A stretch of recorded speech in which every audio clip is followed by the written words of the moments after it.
So for those that actually follow the channel, I showed a small update of what I did on the other side. I figured it would be a good time to do a tutorial.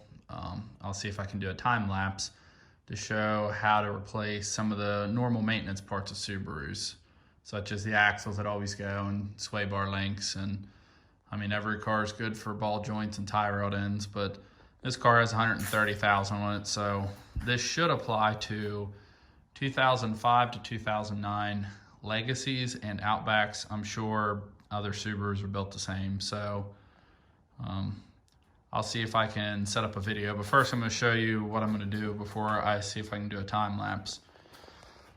Once the wheel has come off the car, of course you want to loosen the axle nut. That is a 32. And then back here, you'll see this right here is the castle nut for the tie rod end.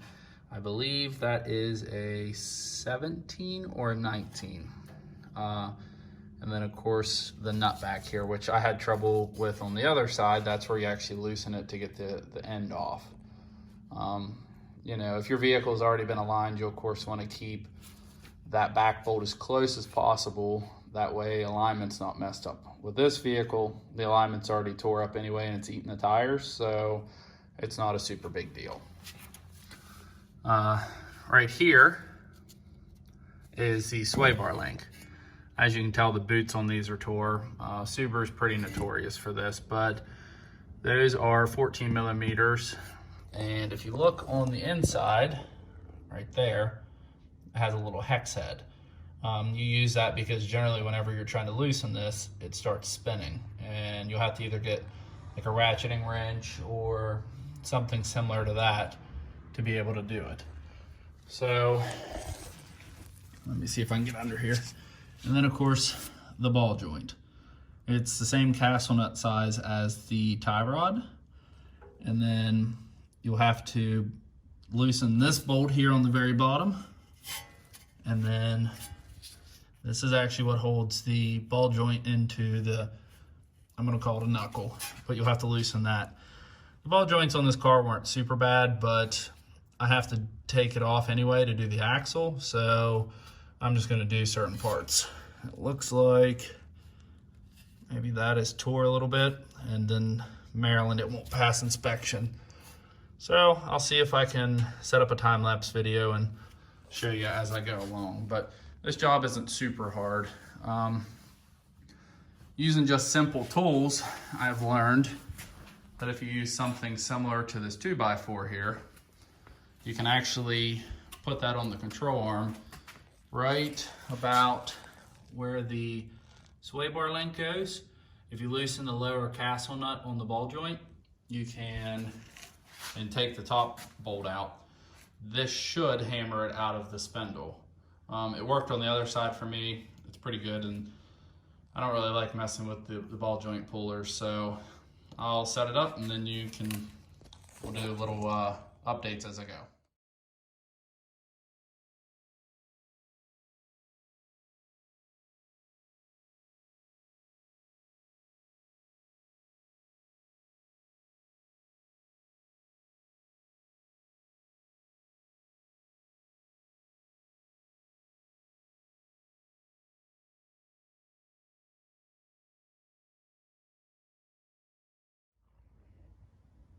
All right, so now that was a time lapse. Like I said, some of the sizes were actually wrong. The axle nut is a 32.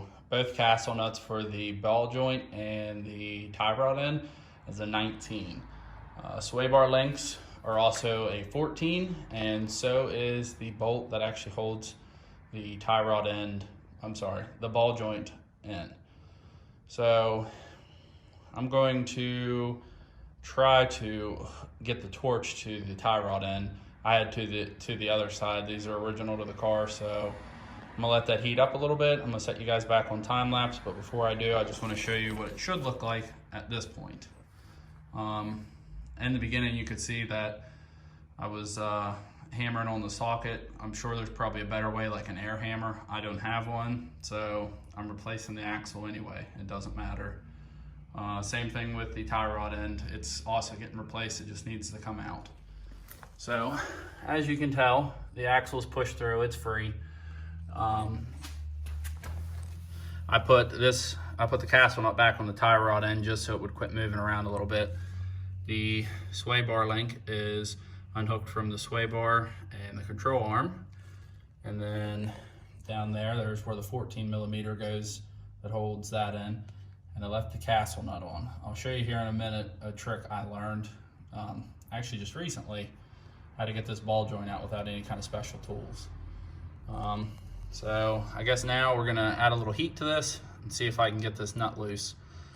Certain things like that bolt down there actually comes with the new ball joint. It will come with a new castle nut and a Carter key. Same thing with the tie rod end. It will come with a new castle nut and the key. And let me see, the axle nut actually comes with a new axle nut as well. So like I said, this vehicle, I don't know if it necessarily needed all this, but in the state that I live in, they're pretty particular about passing certain stuff. The sway bar links definitely would have failed. The boots are tore. I probably could have got away with the ball joint and tie rod end, but might as well do it. If you can tell, that is a pickle fork. That's used to separate ball joints and other stuff similar to that. That is actually what I use to get the axle out, which I will show you a video of that here shortly too. See if I can get it in there if it's not too dark. No, it's too dark. I will show you a video, but that's the easiest way that I found to get them out. It doesn't destroy anything, and there's, you got a pretty good handle. So I'll set you back up, I'll light the torch up, and then I'll get you an update here shortly.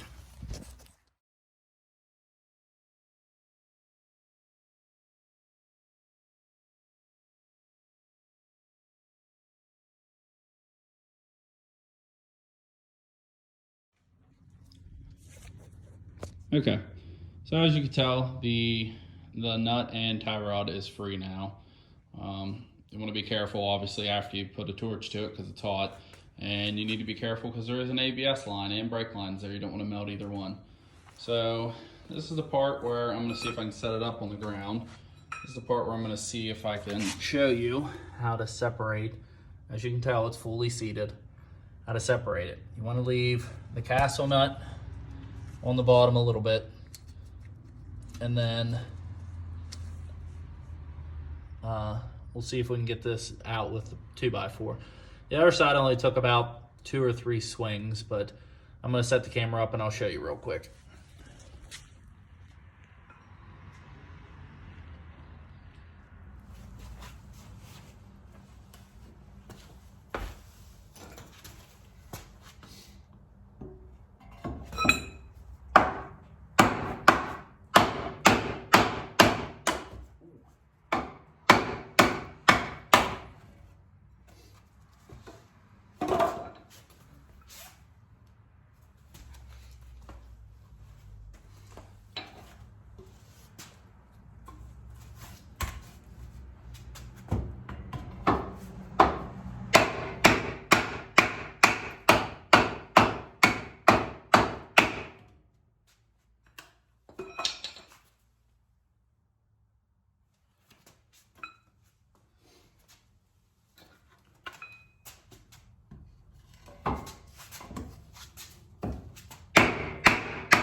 So it's not completely out yet, but I want to at least show you.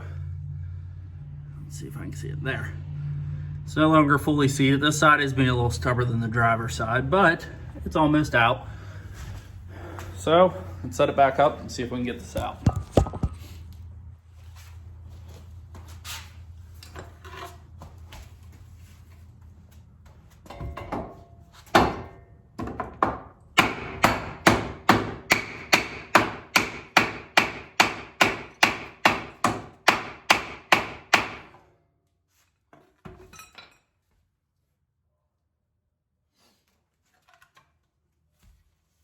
this there.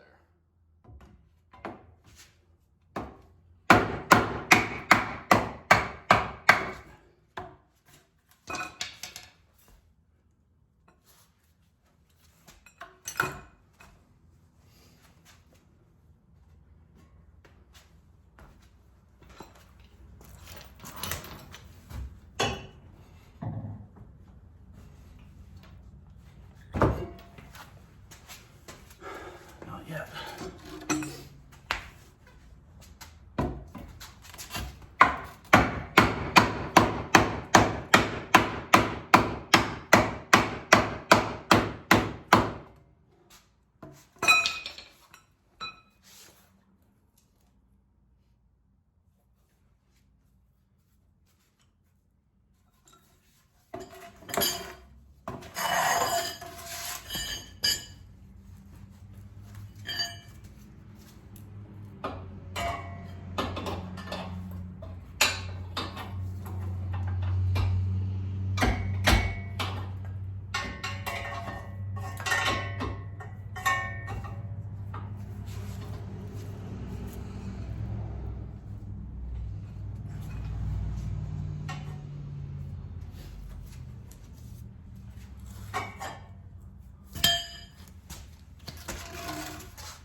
Well, this side's being a little stubborn. I'm gonna turn the camera off for a minute.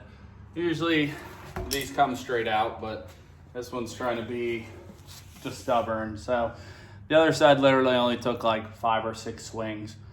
I'm sure it'd probably get a little better if you had a heavier hammer, but that's all I have. All right, so I finally got it out. I had to get a little bit of a heavier hammer.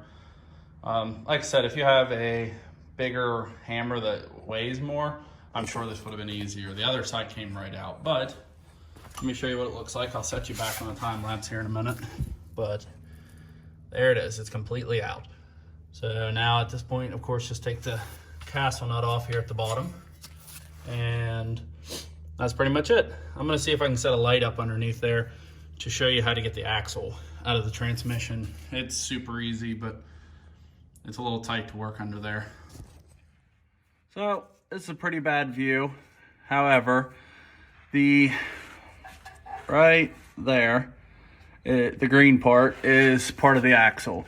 So I don't have a whole lot of room to work, but let's see if I can get this out.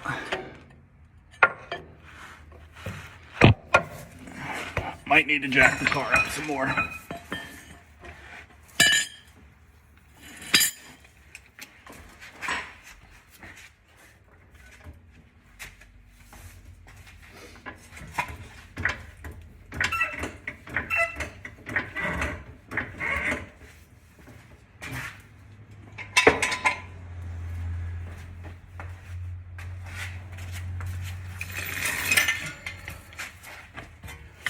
And this side is a little more difficult to work with because I believe that's a cat that's in the way. And as to the other side doesn't have that. Might have to move this light.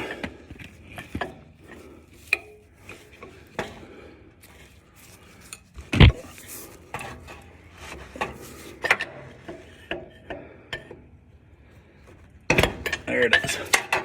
So let's see if you can see it or not. There. As you can tell, it's no longer mated to the transmission. So I'm gonna probably push the pickle fork back up in there and see if I can push it out just a little bit more.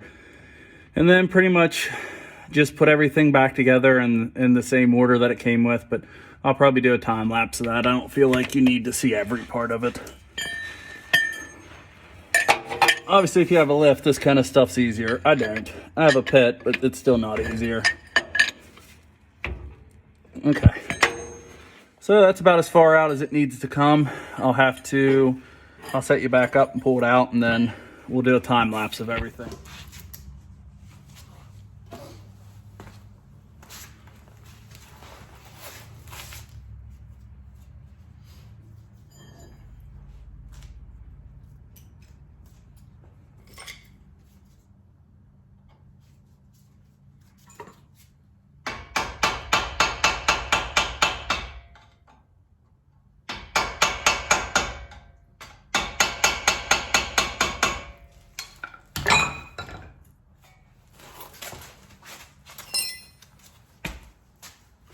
So you may have to actually step down or push down on the control arm. It's easier for me to step to separate the ball joint. Which, there it is, it's out. So, tell you what, we're actually gonna take the ball joint off first. And I did kind of mess the threads up, so.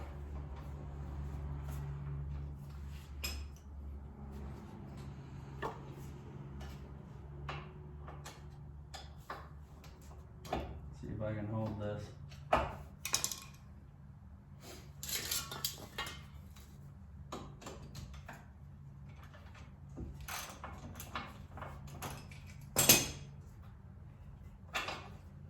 And of course it's going to be stubborn. See if I can blow it off. That's actually my own fault.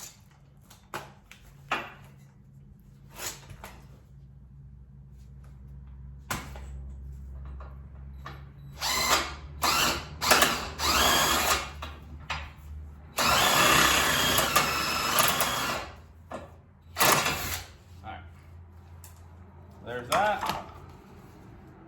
Yeah, that one's kind of bad. Then push the axle through. Pull it out.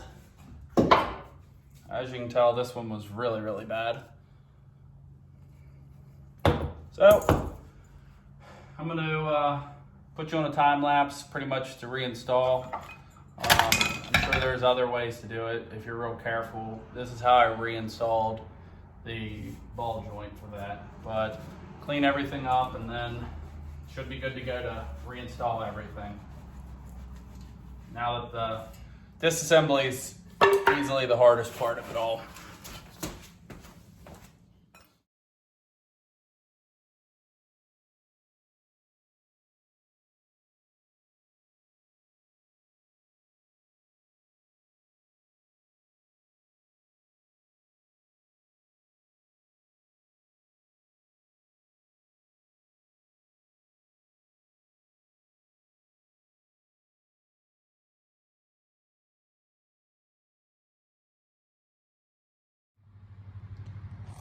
So that pretty much wraps it up. Some of the torque specs I found online. They're not very hard, they're vehicle specific, so you'll have to look yours up. I'm not saying how I did things are maybe the best way or the quickest way, but it works and everything's back together. If you have any questions about any of the parts I used, I can tag them in the comments, but the only thing I'm slightly worried about is the axles. They are Advance Auto, well, they're actually CarQuest brand, but Advance Auto owns them. And I've heard they cause vibrations, which I'm not sure, like vibrations at idle. I'm not sure how that's a thing, but I mean, they're better than what I had if you can't tell by that. So obviously torque your wheels back down, go over everything because this is really important. Your wheel will come off and you'll hurt yourself and maybe others, but that's pretty much it. So I need tires for this car still, and then it's good to go, but I'll see if I can get a video out today for this. So stay tuned. Hopefully next is paint so it doesn't look like a Panda.